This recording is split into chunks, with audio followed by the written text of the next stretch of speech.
письма. Письма, вот они всюду, вот они всюду. Ну, идемте сюда, идемте. Это те, на которые еще надо отвечать. Большое вам спасибо. Очень интересно. Это первоисточник. Молодец, Владимир Васильевич Карпов. Столько пережил. Ему уже 80 лет. Такой боевой и корректный. И не сердится на Иосифа Виссарионовича. А что, почему я должен на Сталина обижаться? Никаких абсолютно у меня вот нет. Ну и тем более я писатель. Кредо мое — правда. Вы не отрекались от этой правды? Нет. Но тогда, в 41-м. 41-й год оказался трагическим для всей нашей страны. А мне лично 41-й год еще принес дополнительную трагедию, мою личную. Был я в то время курсантом Ташкентского военного училища имени Ленина. 23 февраля должен был произойти выпуск. Нам уж шили форму, по мерке шили гимнастерочку и шинель, все под померки. И вот 23 февраля выпуск, уже госэкзамены пошли. И вдруг меня арестовали. 4 февраля. За 19 дней, ночью, 3 часа ночи. Арестовали. И внутреннюю тюрьму, это в Ташкенте это было, в Ташкенте. Подземная тюрьма в одиночку. Неделю. Через неделю вызывают. Ну что, будем признаваться? Я говорю, знаете что, не морочьте голову. У меня 24-го выпуск. И мне уже надо вот экзамены заканчивать. Вы разбираетесь, ничего же нет ведь. Он говорит, экзамен для тебя, Володя, только начинается в жизни. Совсем другой экзамен. Ну и что оказалось? Читал книгу о работе Ленина «Что делать?». Ну, там все, Ленин, Сталин, Ленин, Сталин, Ленин, Сталин. Я говорю, товарищ, я говорю, ну что такое? Ленин написал эту книгу в 1902 году. А познакомился он со Сталиным в 1907 году. А тут получается, что вот эту книгу они писали как будто бы одной ручкой, да еще Сталин нажим делал, потому что Сталин упоминается больше, чаще, чем даже Ленин. Зачем это? Вот такая крамола. То есть вы это говорили в кругу своих товарищей? В кругу своих товарищей. А в кругу этих товарищей стукачи. Да. И все, что я говорил, все это там вот накапливалось и накапливалось. Мне следователь, вот ты это говорил, я говорил. Я и вам скажу. Что, это не так, что ли? Такой я убежден был, что я прав. Он говорит, а теперь ты подумай вот так. Вот этими разговорами ты компрометируешь вождя народов Иосифа Виссарионовича Сталина. А где? В кругу будущих командиров. Ты зарождаешь у них сомнения. Ты уже их настраиваешь на антисоветские размышления, на антисоветский лад. Ты враг, самый настоящий, и тебя надо было изолировать. Поэтому мы тебя и арестовали. А теперь, говорит, вот я тебе желаю добра.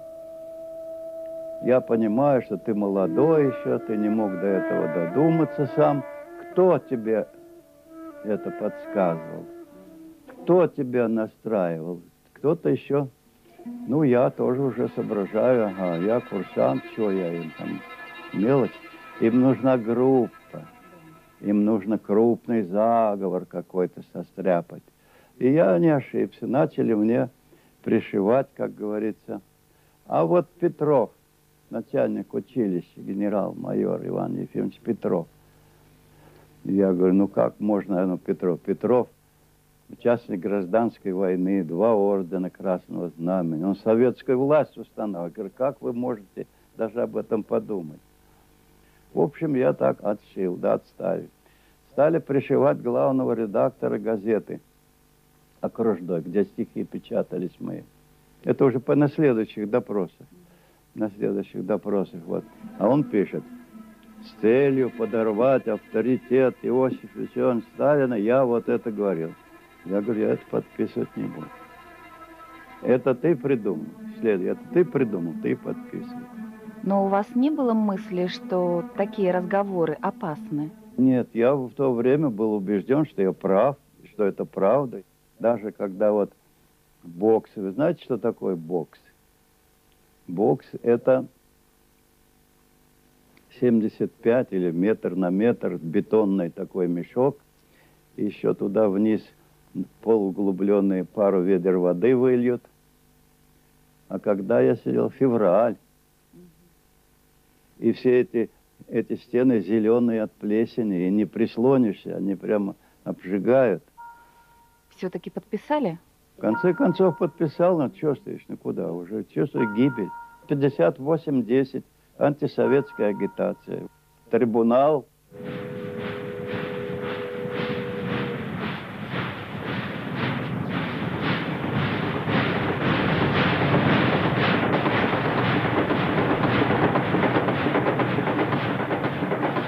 Лагерь, Тавдин-Лаг.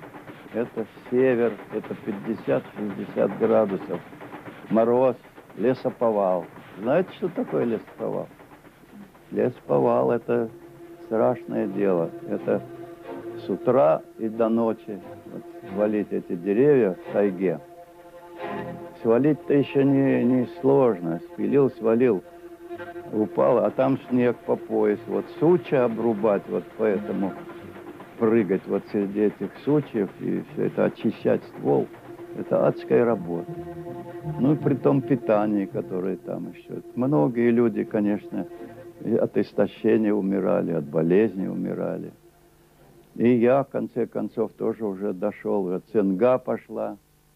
Вот представьте, я прямо к телезрителям обращаюсь. Представьте меня, обросший бородой. Цинготные пятна, уже коричневые пятна пошли по телу. Зубы можно было вынуть безболезненно. В лаптях, в черной заковской робе. Вот думал ли я, мог ли я предположить в том положении, в те годы, о судьбе, которую я дальше вам расскажу, что она у меня так сложится, что буду я писателем, стану я героем, что буду я весь мир я объездил, весь мир объездил. Я встречался с главами государств, с учеными, с крупнейшими писателями. Сам стал секретарем, первым секретарем Союза писателей СССР. Вот сравните вот этого заросшего, как говорится, зэка и что предстояло вот мне в суде. Я очень хочу, чтобы вы, чтобы вашу правдивую историко-документальную книгу прочитали великое множество людей труда, и безработные, и школьники, и солдаты. Пусть ваш генералиссимус сплотит народ и так далее. В целом, в народе, вы вот спросите-ка, я получаю на генералиссимуса не сотни, не тысячи, мешками письма со всех концов, и все со мной соглашаются и относятся к Сталину с уважением. Ну, есть и такие, у кого особенно репрессировали, вот еще боль не зажила. А ваша боль вас сломила? И несмотря на то, что вот в молодости, как будто бы у меня молодость была сломлена из-за того, что вот из-за Сталина. Я понимаю, что не из-за Сталина. Это местные эти вот хотели отличиться, там нашли врага вот, курсантов. Да, но это же клеймо, враг народа. И вот тогда, когда я уже умирал, замерзал, и все уже осталась только одна извилина теплая, одна извилина, которая работала в голове, и я думал, вы знаете, что я думал? Я думал, вот это хорошо, теперь я и это прошел. И мне, как писателю, это пригодится. Когда-нибудь я об этом напишу. И я думал, битва за Москву уже отгремела. Сталинградская битва начинается. Конец 42-го года, а я еще сидел. Но я писал письма, неоднократно письма Калинину. Просил, что вот я почти командир, у меня военное образование, я спортсмен, Родина в опасности. Ну пошлите меня, Родину, защищать, и дайте мне возможность искупить свою вину.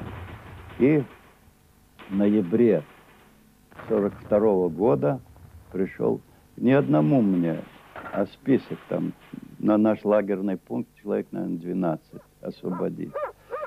И вот, значит, вызывают меня на вахту, так называемую, на вахту, сидит там чин, такой вот, такой бульонкой. Ему бы воевать, а он вот тут это самое охраняет. Вот там, значит, справка о освобождении Карпова Владимира Васильевича с направлением в действующую армию в составе штрафной роты. И дальше вот обратите внимание, что там дальше. А дальше там напечатано черным по белому. И если не оправдает себя в боях, досиживать оставшийся срок после окончания войны. Вот меня считали враг, да, враг народа. А я считаю, вот этот текст, который вот этот придумал и напечатали, вот это был вражина настоящий. Вот это был подлинный враг народа. Почему?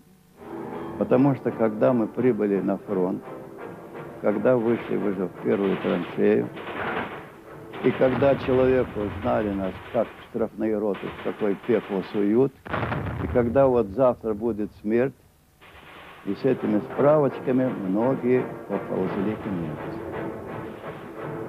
А там принимали с распростертыми объятиями. А тот, кто этот текст придумал, он комплектовал немецкие разведшколы, немецкие диверсионные группы, Власовскую армию. Вот что это такое. А был ли выбор? Что такое штрафная рота, знаете? В статусе там сказано, в статусе, что штрафник должен искупить вину кровью. То есть или быть убитым, или раненым. Или проявить какие-то особые, значит, заслуги в боях. Вот я вам скажу только одно. Вот нас в первую атаку пустили без артиллерийской подготовки, без танков, без всего. И пошли утром на рассвете. Подошли проволок. Народ не обученный. И я понимаю, что тут надо же втихаря, надо не разбудить неожиданно. Вот. А другие проволоку увидели, ну уже против. Ура! Вот пошло 198, а осталось 8. А 190 искупили вину, уже искупили. Окоп ты мой холодный, паёк ты мой голодный. Не плачь, моя мамаша, что писем нет давно. Не будет он напрасным, наш подвиг благородный. И время золотое наступит все равно.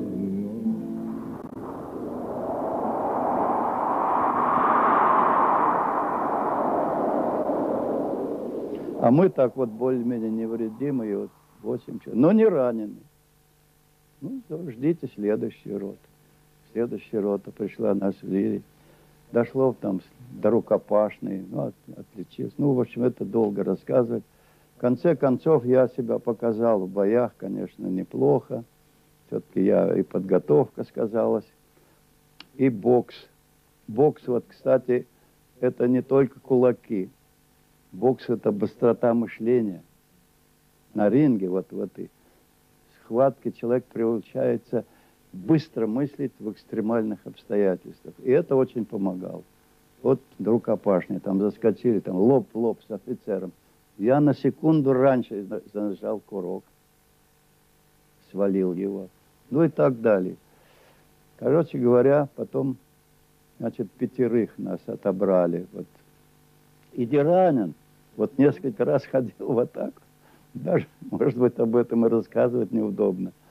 Уже офицер даже, этот лейтенант говорит, да ты заколдованный, что ли, что ты даже не ранен. Ну, может, тебя где-то в горячке сразу, нет, ничего, нет, не ранен. Ну, иди там, вот, сходи в туалет, там, в уборную, посмотри, может быть, где-то тебе кровь надо показать. Ну, то есть он мне намекает, ну, царапни там, тебе там кровь покажите.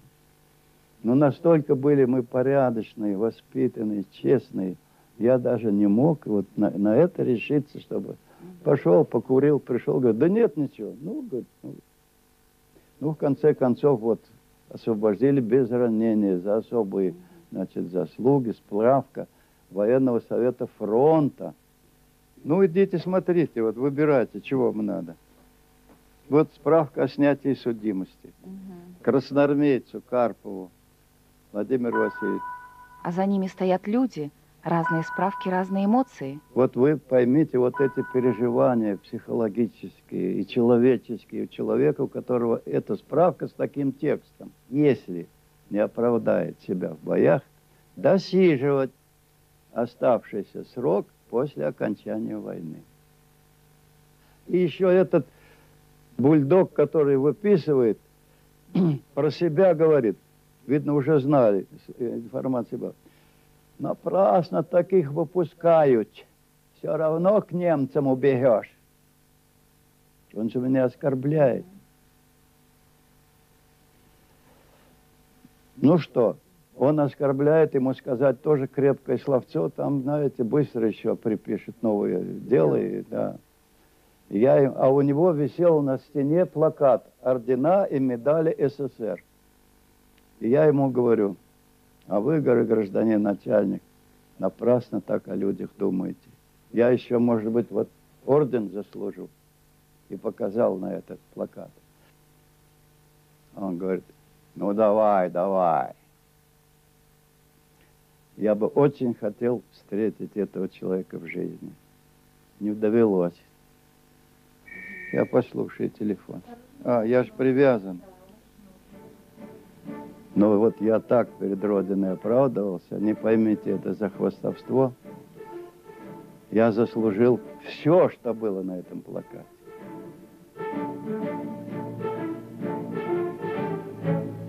Ведь я не все не могу отвечать. Сейчас еще принесу.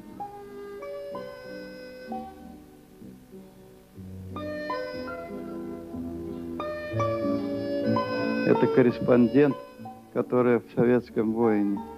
Очень вас прошу, посодействуйте нам в приобретении генералиссимуса. Да, они просят книгу советский воин, да.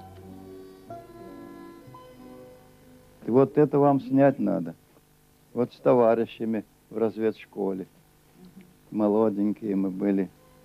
Сейчас молодые люди встречают фронтовиков, видят эти колодочки, а вот не знают, как за каждой этой ленточкой сколько стоит трудностей, прежде чем этот человек получил ее.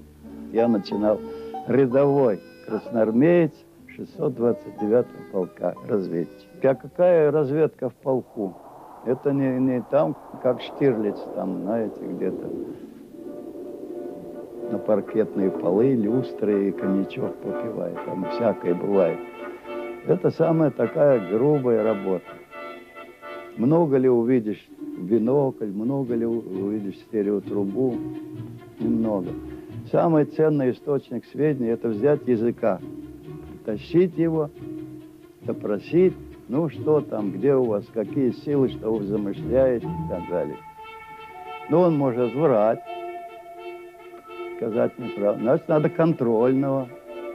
А через некоторое время, может, у них там перегруппировка произошла, надо еще. И так все время, вот почти всю войну я выполнял один приказ. Взять пленного, взять языка.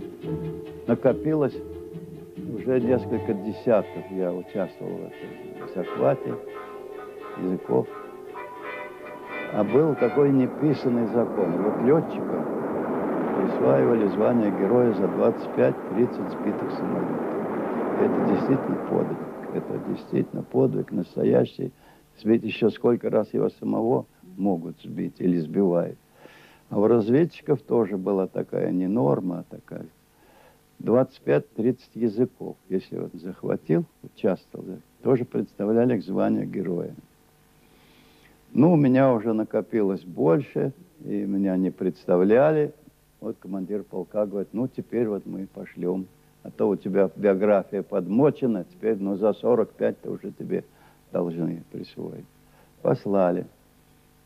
Но приехал корреспондент. Вот я вам сейчас покажу. Вот единственная фотография у меня фронтовая. Вот. Разведчик Карпов захватил 45 языков, представлен в звании Героя Советского Союза.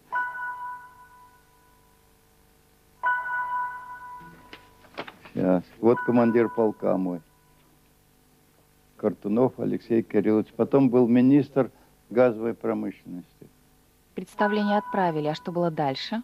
Отправили представление, нет и нет, через месяца 2 командир полка меня вызывает и говорит, вот, Володя, вернули материал, но ему, видно, прямо передо мной даже неудобно. Он мне дает материал, и на представлении написано красным карандашом сердитая резолюция. Вы думаете, кого вы представляете? И восклицательный знак, и сердитая подпись. Я не знаю, кто это написал. Ну, где-то там какой-то большой начальник. Ну как, год назад был враг народа, а теперь уж сразу на героя. Ну, он говорит, вот видишь, Володя, не получилось. Ну, в общем, я не буду долго рассказывать. Потом второй раз меня представили, было у меня на личном счету 65 языков. Тоже не дали. Красное знамя дали, орден Красного Знамени. И последнее, значит, когда я ходил, я уже был старший лейтенант, уже опытный разведчик.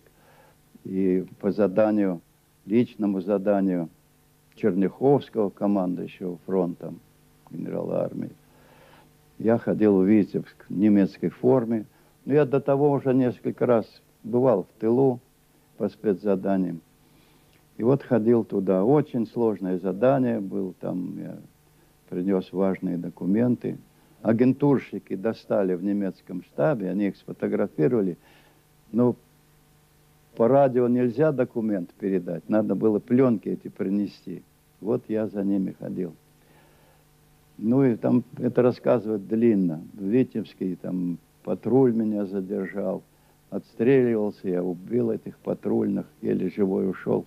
А при переходе линии фронта был ранен. В голову мне очередь влепили, но твердолобый оказался. Вот. И потом, значит, лечили меня там, в фронтовом госпитале. И вот мне рассказывали штабные офицеры, приходили навещать меня. Меня уважали, разведуправление уважали. Ну, я, не хвалясь скажу, был известный. Уже у меня было на личном счету 79 языков. 79. И приходили и говорили, вот мы слышали, как Черняховский с кем-то разговаривал в Москве по телефону, и, говорит, довольно так на басах, и сказал, ну сколько можно? Мы уже 2 раза представляли к званию героя. Он уже член партии уже, он уже член партии, уже старший лейтенант, уже проверенный, перепроверенный, столько по тылам ходил. Найдите, пожалуйста, наше представление, дайте ход. Вот мне передали такой разговор. Ну, потом меня отправили в московский госпиталь лечиться.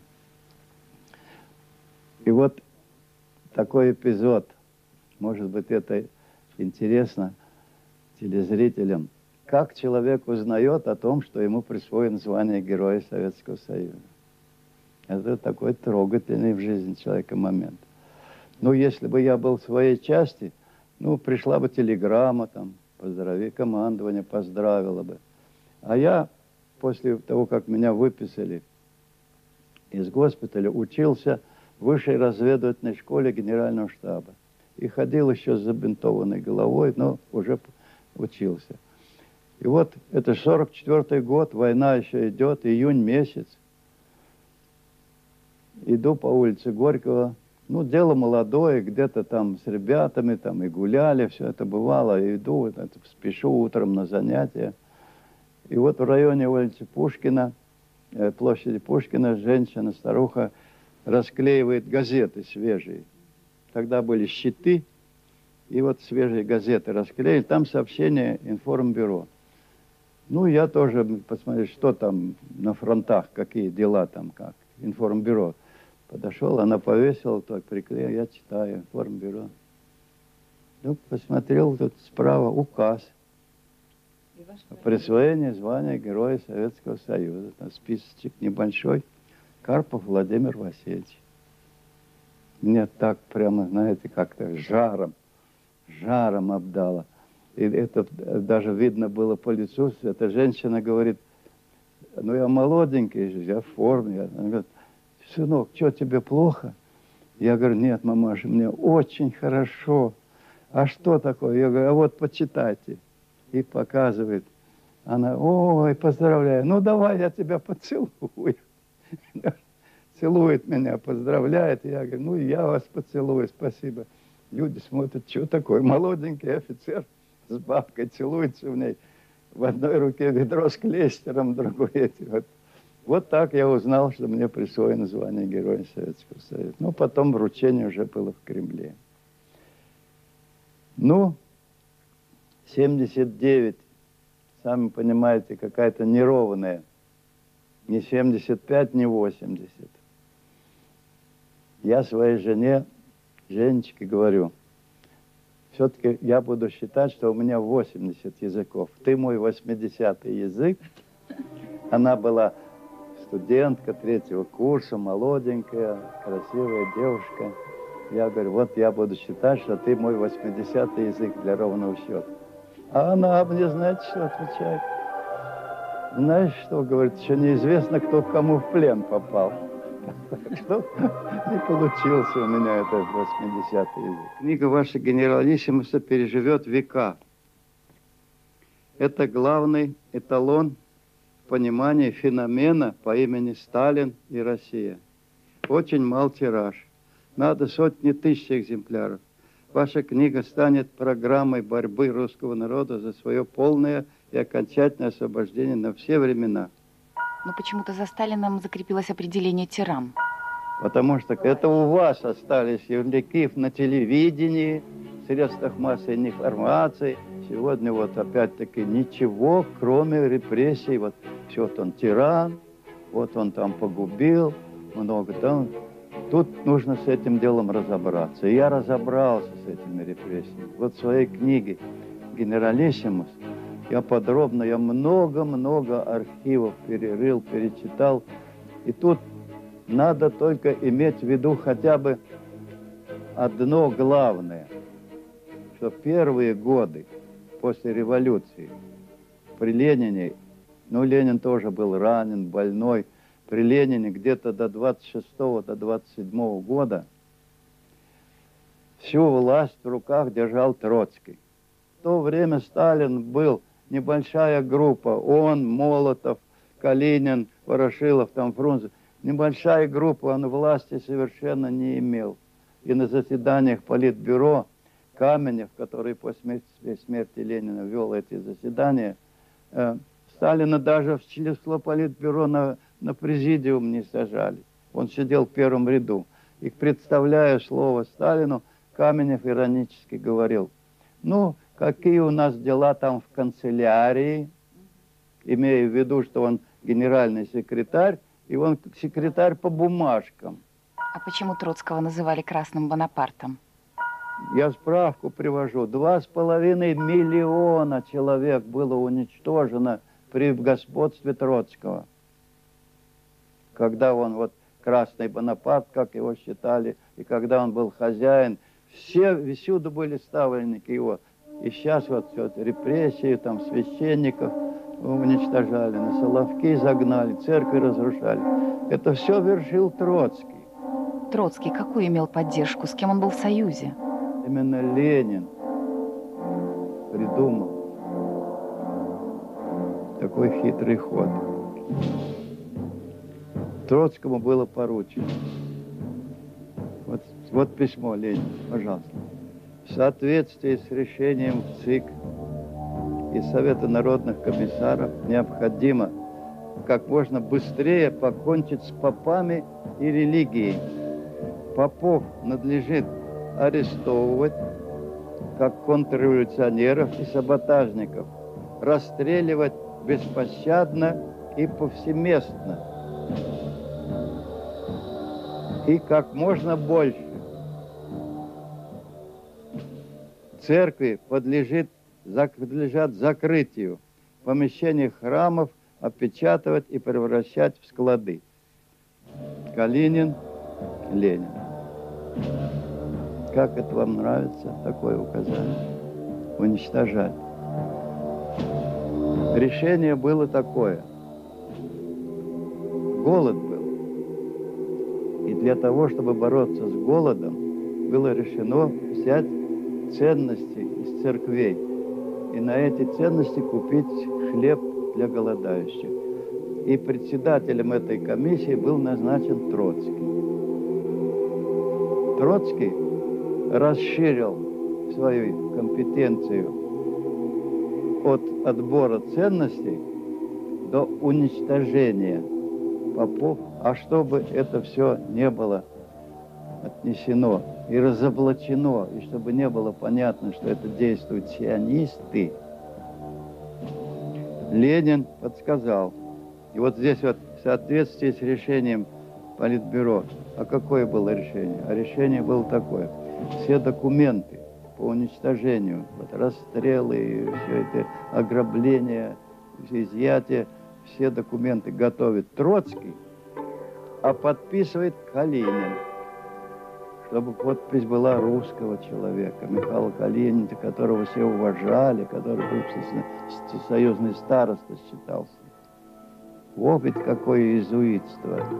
И однажды Калинин, ужаснувшись, что он делает, отказался подписывать приговор 48 там священникам в Шуе. И сказал, я не буду.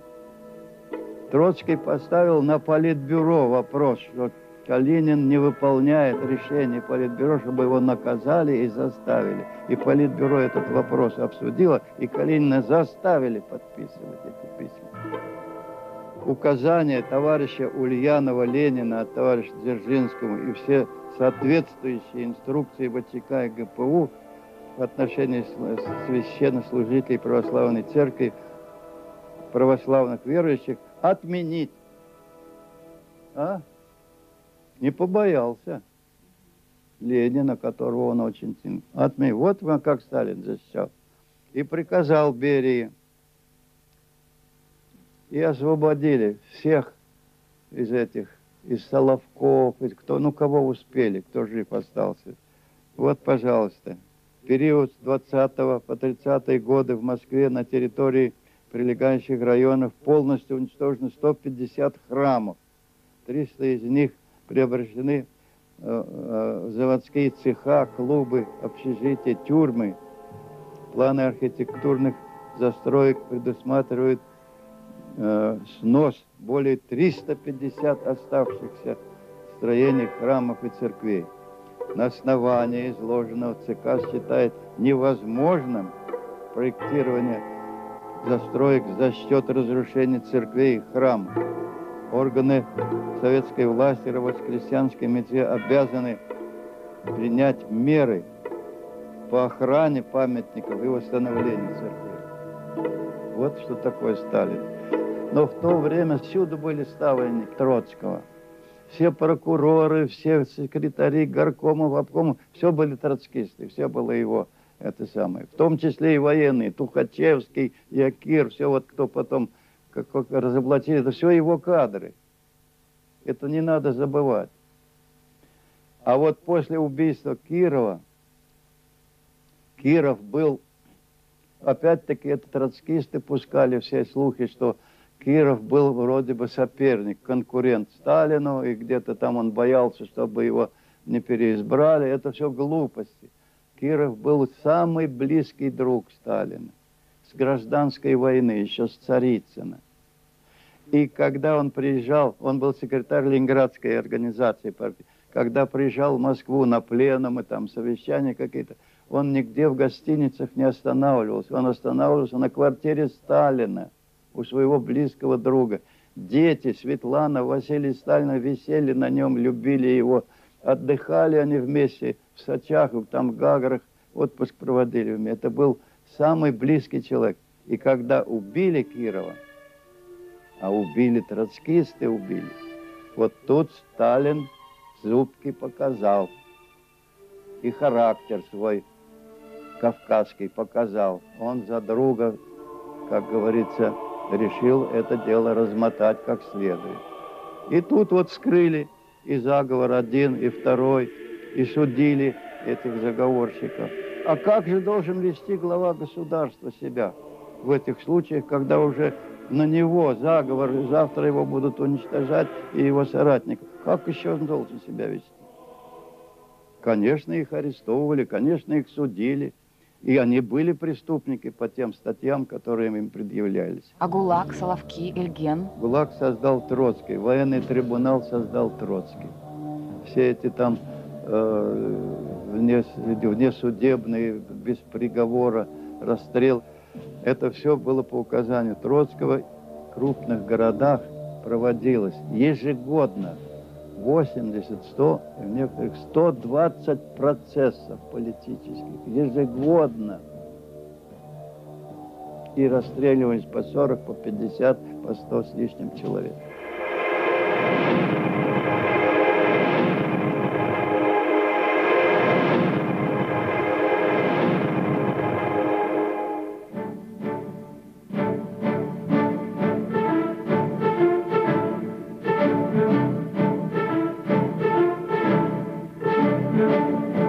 Потому вам не надоедает не совсем, что вы не совсем понимаете исторического значения своих трудов. Из скромности. Да, из скромности. Ведь это же не Жуков и не генералиссимус. Это первая правдивая история Великой Отечественной войны, история России. Я выполнял много заданий разных и ответственных. Я окончил Академию Фрунзе. Я окончил ВАК Генерального штаба. Я работал 7 лет в Главном разведывательном управлении, в Генеральном штабе. Еще при Сталине. Сталин в 1953 году умер, а я до 1954 года я служил вот, значит, таких высоких стратегических. Я к чему это говорю? Потому что у меня образование было очень приличное.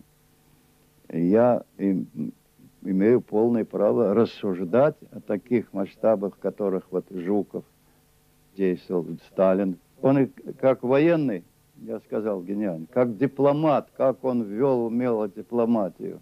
Вот. И какой он был организатор, вот та же коллективизация, индустриализация, без которой мы не победили бы, ни одни не выстояли. Это же все он, как говорится, и выдвигал в своих докладах эти вот и осуществляли. В общем, это был очень и руководитель, и очень широко, глубоко мыслящий человек. Ну вот на одну только военную тему, коротко. Битва за Москву.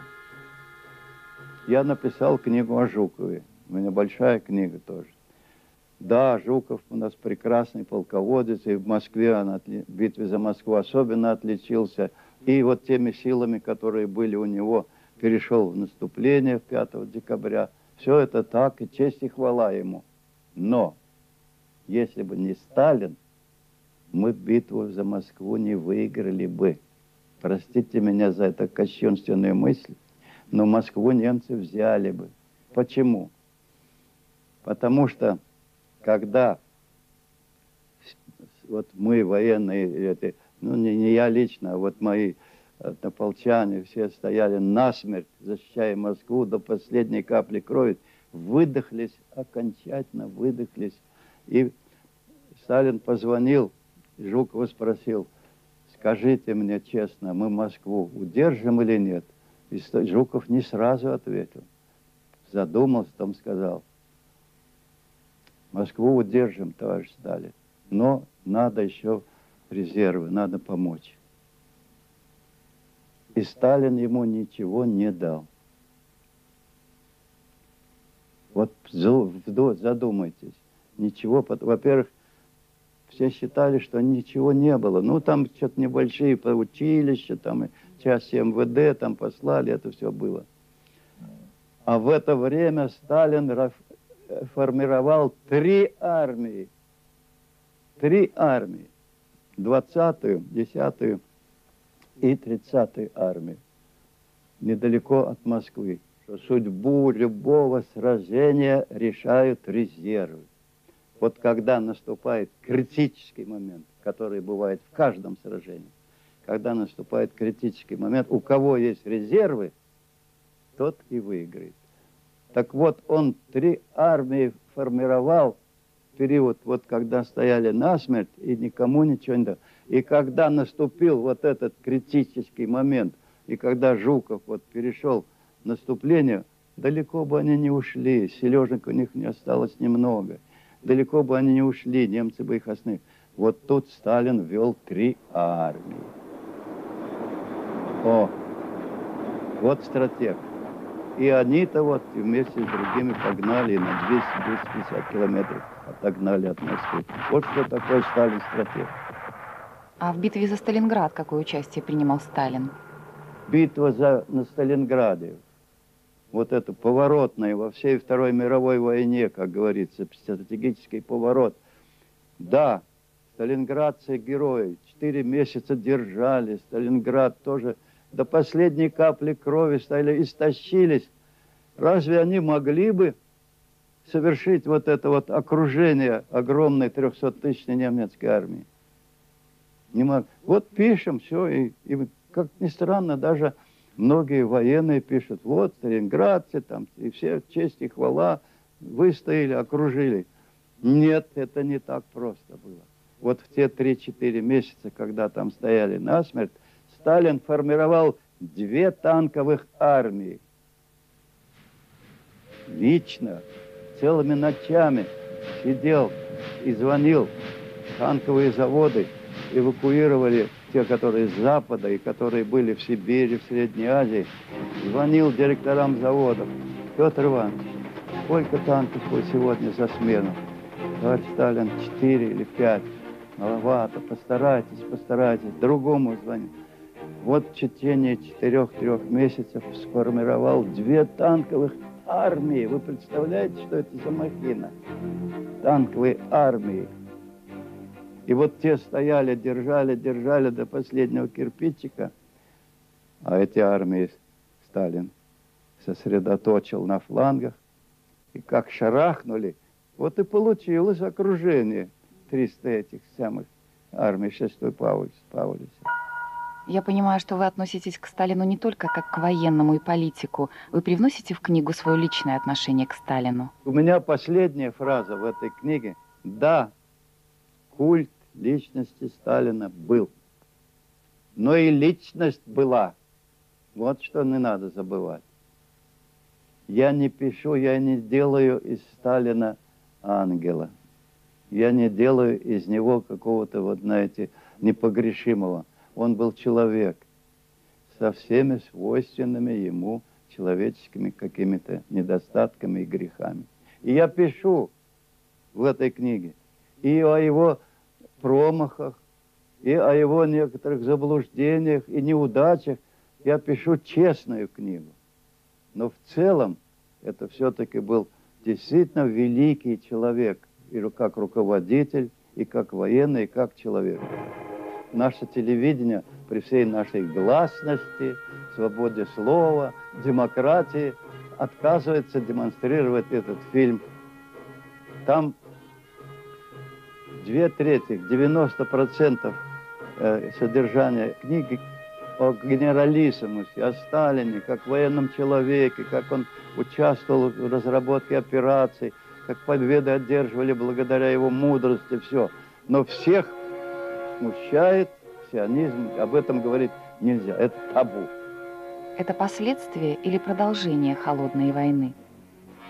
Как вы думаете? Холодная война – это, как говорится, пройденный этап. Все началось в 1946 году в Фултоне. Черчилль произнес вот эту речь, с которой начинается холодная война. То есть он создает союз наций, говорящих на английском языке, Америка, и объединиться, и вот Советский Союз уже, видите, Европу прибрал к рукам, тогда и Венгрия, Чехословакия, все, и может быть уже мировая, как говорится, это катастрофа. Поэтому надо сопротивляться и вести наступательную борьбу. Вот тут наши стратегии. Вот Сталина не было. Сталин сразу, вот я привожу здесь, на выступление Черчилля, Сталин тут же ответил интервью. И он тут сразу определил, что будет, как будет, все будет. Но первоначально они думали нас подавить, значит, силой атомного оружия. Дропшот, план дропшот, один из вариантов последних, предусматривал сбросить 300 атомных бомб. Москву, Ленинград, Челябинск, самый крупный город, 300 атомных бомб, и ликвидировать нас.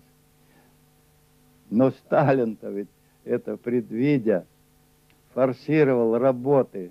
Благодаря ему создали быстро атомную бомбу, реально взорвали, показали, что у нас тоже есть. И сразу от этой затеи американцы, от силовой затеи отступили, потому что, ударив по нас, они получат ответ, а может быть даже и упредительный. Они отказались. И тогда перешли вот к холодной войне. А холодная война – это вот идеологическое, политическое наступление. Это вся контрреволюционная пятая колонна внутри нашей страны была задействована. Все эти диссиденты, все, кто готов был сказать что-то плохое или вредное для советской страны, все было активизировано и финансировано. И еще было очень много заслано. То есть пошло вот это вот открытое наступление идеологическое, политическое. Но Сталин умер. Сталина не было. Но стратеги современности на всех этапах боролись за мир. Удалось ли им сдержать этот натиск? Вот говорят, борьба за мир, там Третья мировая война, не допустить ее, там пятая. Да она уже совершилась. Третья война уже совершилась, произошла. Только не горячими средствами, не бомбами, не артиллерией, а политическими и логическими средствами. Какое доказательство? Элементарное доказательство.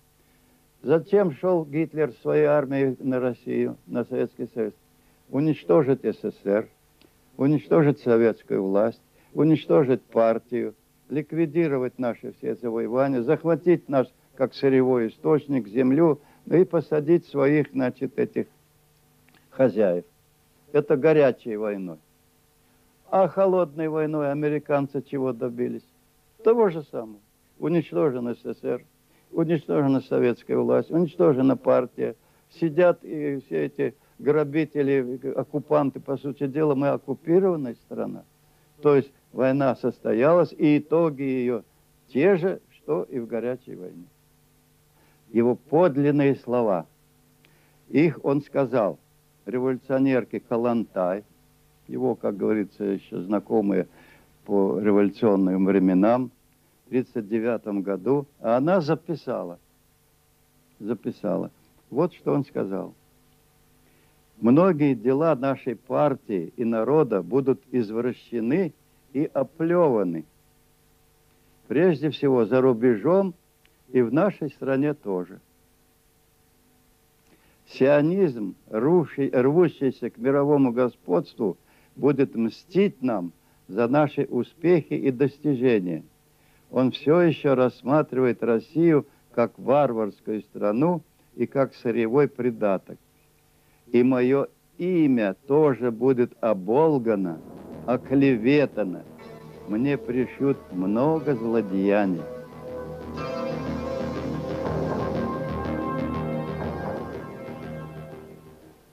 Сила СССР в дружбе народов. острие борьбы будет направлено прежде всего на разрыв этой дружбы. С особой силой поднимает голову национализм. Он на какое-то время придавит интернационализм и патриотизм, но только на некоторое время. Появится много вождей пигмеев, предателей внутри своих наций. В целом развитие в будущем пойдет более сложными и даже бешеными путями. Повороты будут предельно крутыми. Дело идет к тому, что Восток возбудится, возникнут острые противоречия и с Западом. И все же, как бы ни развивались события, но пройдет время, и взоры новых поколений будут обращены к деяниям и победам нашего социалистического Отечества. Новые поколения поднимут знамя своих отцов и дедов. Свое будущее они будут строить на примерах нашего прошлого. Я был первый секретарь Союза писателей СССР с 86 по 91 год. Сейчас наши средства массовой информации и ваше уважаемое телевидение построили какой-то жупел такой из этого социалистического реализма, что вот как будто писатель, начиная новое произведение, садился за стол, клал вот это лекало, вот этот жупел социалистический реализм и писал по этому лекалу, по указаниям этого социалистического реализма. Это глупость. Это несусветная глупость. Никто никогда никакими этими лекалами социалистического реализма из пишущих не руководился. Я их всех знаю. Я с ними живу вот уже больше полвека. А социалистический реализм – это тот же самый реализм, что у Тургенева, у Достоевского, у Льва Толстого, у Шолохова. Это самый обычный реализм, то есть правда жизни. Это все книги наших советских писателей за последние вот там 30-50 лет. Самые знаменитые, самые именитые. И все они с автографами. Все они с автографами. Ну кто? Ну вот наш патриарх наш Леонов, Леонид Максимович. Вот это на даче. У меня дача в Переделкино. Вот мы с ним там на даче. И вот написал: дорогому Владимиру Васильевичу, на добрую память. Это вот наш такой самый пожилой патриарх. Потом... То есть вся литература в лице ее авторов вам лично знакома? Это все друзья, не только знакомые. Вот 7 книг Катаев. Валентин Катаев. Вот тоже мы с ним. И Астафьев, Виктор Астафьев, Проскурин. Ну, еще кто? Ну, все поэты. Тот же Наровчатов, Евтушенко, там все. Вот Чаковский, это редактор литературной газеты. Это недавно подарил мне Черномырдин. Недавно подарил. Вот мы, значит, с ним встречались где-то. Вот что-то я ораторствую. Вот. Ну и очень такие, даже мне неудобно вам читать, какие слова он мне тут написал. Владимиру Васильевичу с огромным уважением и любовью. У вас есть авторитеты в литературе? Ну, в литературе это целая у нас плеяда замечательных писателей. Конечно, Шолохов великий русский писатель по масштабам не меньше, чем Лев Толстой, не меньше. И по широте охвата своей эпохи и, значит, всего, что произошло в России, в гражданской войне, в революции, это номер один. Леонид Леонов, прекрасный, очень крупный писатель. Поэты Маяковский, Есенин, Гумилев, великолепный, Пастернак, Евтушенко, и Акуджава. Талантливые люди, конечно. Но советская литература была многонациональной. И в чем видел сущность ее сам Сталин? Он начал эту дружбу крепить, что каждая нация имеет и свою культуру, свою литературу, все. Но все-таки все мы в общей копилке. И устраивались декады, называлась декада литературы. То есть приезжали и к нам грузинские, армянские, таджикские, отпускали им большой театр, самые лучшие концертные залы. Они несколько сот приезжали, артисты, кино, эстрады, писатели. Все это был праздник огромный. Это же все объединяло, все это укрепляло, все это создавало общую семью какую-то. Вот что создал Сталин, какую дружбу народа.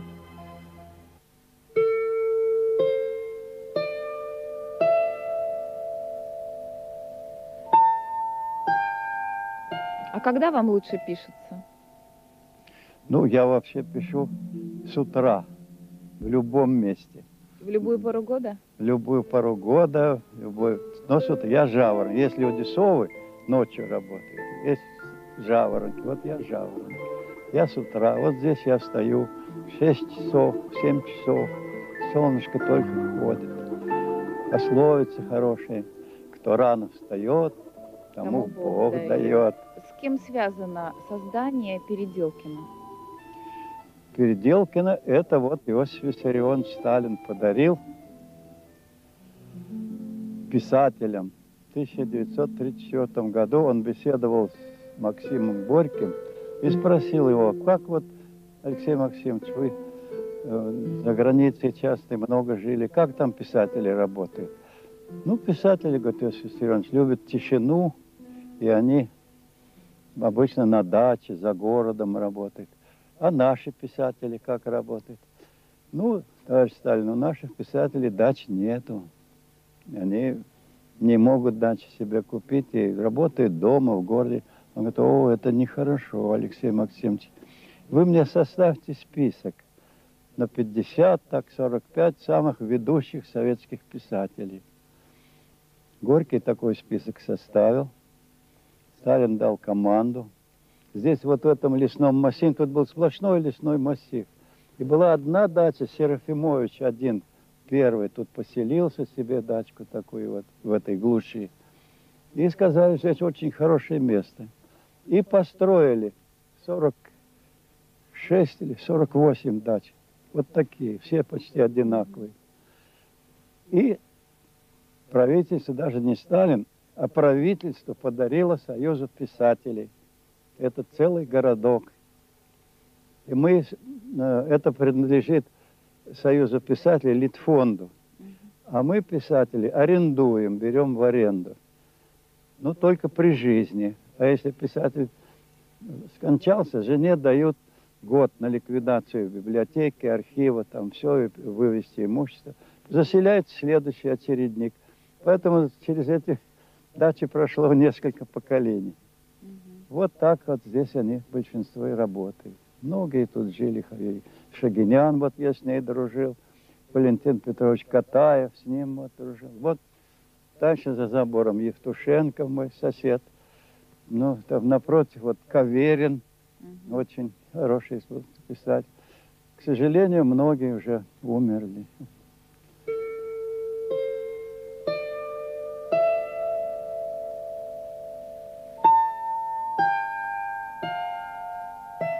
А вот большая часть Генералиссимуса написана здесь? Здесь, да, очень много здесь написано. Именно здесь. Я уже здесь 25-й год. Четверть века.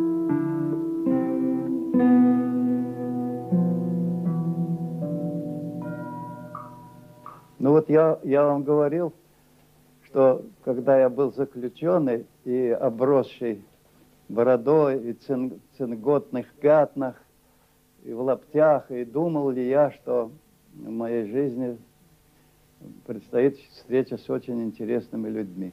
А вот это очень интересная фотография. Герой Советского Союза номер 1. Лепедевский Анатолий Васильевич. Я с ним очень дружил. Вот Громыко, наш бывший министр иностранных дел. Я был 2 созыва Верховного Совета, депутатом Верховного Совета и в комиссии по иностранным делам. Ездил много раз в делегациях и сам возглавлял делегации советские. Тоже так было. Вот очень я дружил с Рерихом. И он был моим гостем, я его приглашал, он сюда, я к нему в Индию ездил, у него бывал много раз. Это испанский король Хуан Карлос I, очень интеллигентный. Вот из всех монархов, вот я многими встречался. Здесь Тэтчер, вот Мубарак, я был у него тоже, он меня приглашал. Вот. Ну вот особенно мне импонирует Хуан Карлос I, интеллигентный, образованнейший человек. Папе Римскому я подарил вот книгу «Полководец». И говорю: папа, вы же по-русски читаете, может быть, будет время, почитайте. Вот. И я не ожидал. Он прочитал и письмо прислал мне хорошее, ему очень понравилось. Вот интересный у меня наш заклятый друг, господин Рейган. Мне позвонил Горбачев и говорит: вот Рейган приехал на встречу со мной, хочет с тобой встретиться, пригласи его на обед. Я говорю: ну где я его там увижу? Пригласите от моего имени. Он его пригласил. Ну я его, значит, он говорит: ну еще там несколько писателей интересных, собеседников. Ну я, значит, дал я ему обед. Вот мы сидим, обедаем. Владимир Васильевич, а каким, на ваш взгляд, должен быть президент большой страны? Он должен быть прежде всего порядочным человеком.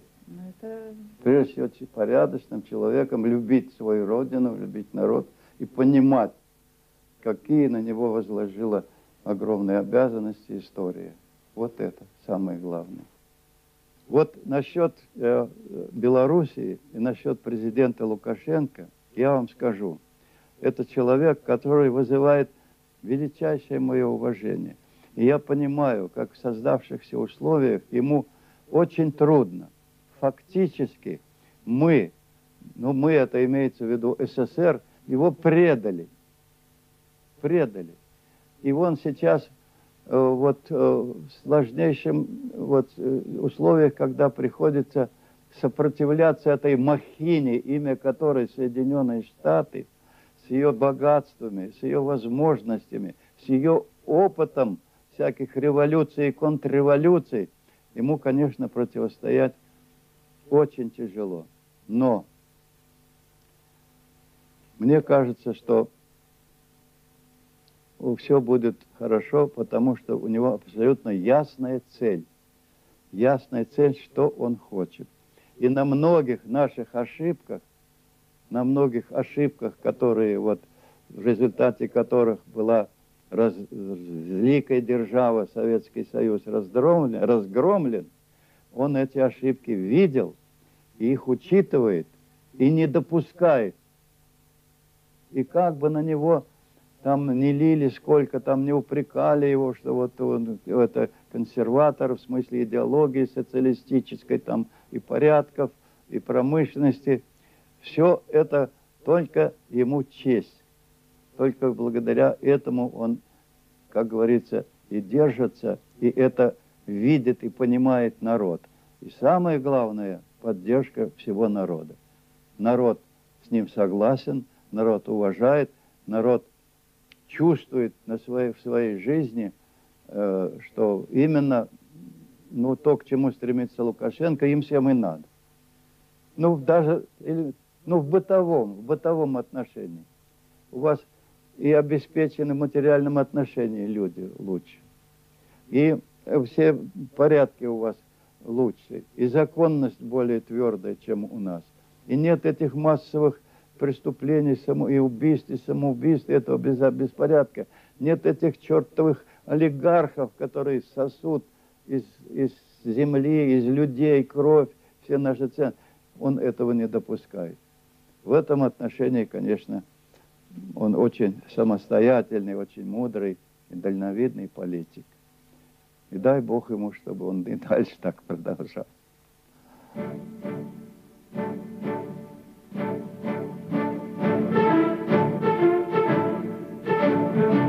Первого 11.2005 года. Друзьям белорусского телевидения, с благодарностью за внимание. Желаю вам дальнейших успехов в благородном деле освещения правды истории.